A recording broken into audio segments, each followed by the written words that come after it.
Assalamualaikum warahmatullahi wabarakatuh. Perkenalkan saya Sulfeni Faradiba dari kelas A41901P. Di sini saya akan menjelaskan materi pada mata kuliah Etika Administrasi Negara pada modul 11 yaitu birokrasi yang baik dan kepentingan umum. Pertama-tama, saya akan menjelaskan terkait dengan apa itu birokrasi. Birokrasi berasal dari kata birokrasi yang artinya adalah suatu organisasi yang memiliki rantai komando dengan bentuk piramida, di mana lebih banyak orang berada di tingkat bawah daripada di tingkat atas. Biasanya ditemui pada instansi yang sifatnya sipil dan pemerintah. Contohnya itu adalah sekolah, rumah sakit, militer, sehingga sistem operasional berjalan sesuai dengan aturan. Dan adapun asas-asas birokrasi umum. Birokrasi umum menurut Max Weber adalah birokrasi adalah kekuasaan bagi yang menguasai di mana para pejabatnya secara bersama-sama berkepentingan dalam kontinuitasnya.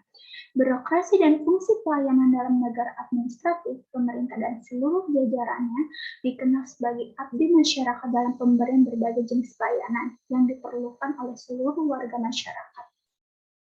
Adapun tipe ideal birokrasi yang rasional menurut Weber yang pertama adalah pejabat secara rasional bebas, tetapi dibatasi oleh jabatannya. Yang kedua adalah jabatan disusun oleh tingkat hierarki dari atas ke bawah dan ke samping, dengan konsekuensinya berupa perbedaan kekuasaan. Yang ketiga adalah tugas dan fungsi masing-masing jabatan dalam hierarki itu secara spesifik berbeda satu sama lain. Yang keempat adalah setiap jabatan mempunyai kontrak jabatan yang harus dijalankan. Yang kelima adalah setiap jabatan diseleksi atas dasar kualifikasi profesionalitasnya.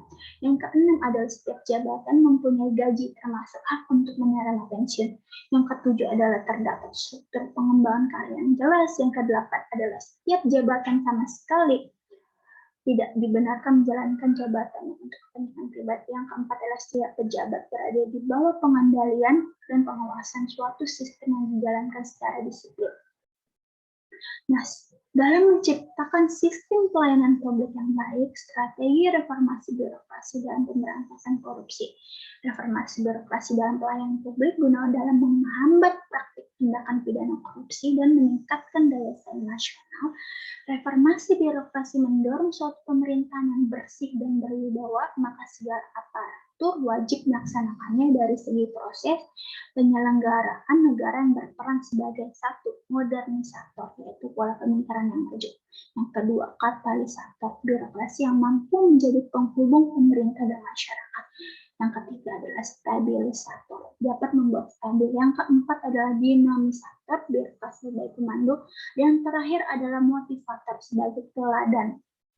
Nah, standar pelayanan publik menurut Ridwo dan Sudrajat, setiap penyelenggara pelayanan publik harus memiliki standar pelayanan yang dipublikasikan sebagai jaminan adanya kepastian dari penerima pelayanan. Standar pelayanan adalah ukuran yang diberlakukan dalam penyelenggara pelayanan yang wajib ditaati oleh pemberi atau penerima pelayanan.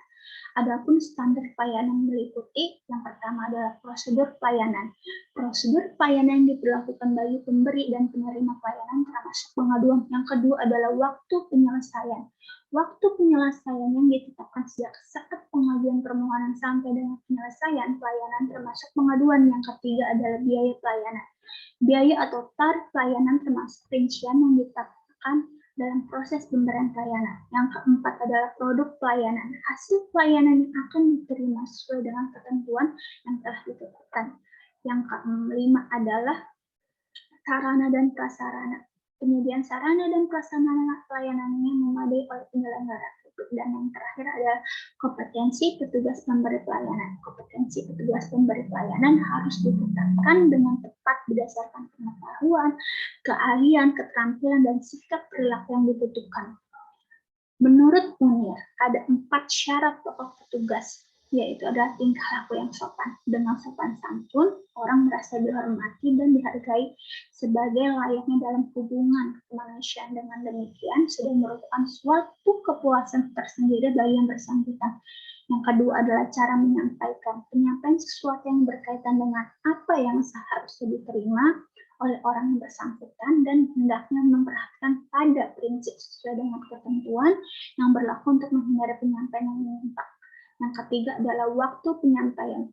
Menyampaikan sesuatu hasil olahan yang tepat sangat didambakan setiap orang yang memiliki permasalahan. Dan terakhir adalah keramah tamahan. Hanya ada pada layanan lisan baik berhadapan maupun tidak berhadapan. Adapun Kasmir mengemukakan 10 yang harus diperhatikan agar penerima layanan menjadi aman, nyaman, menyenangkan, dan diantaranya seperti 1. Berpakaian dan berpenampilan rapi dan bersih. Yang kedua adalah percaya diri, bersikap akrab dan penuh dengan senyum.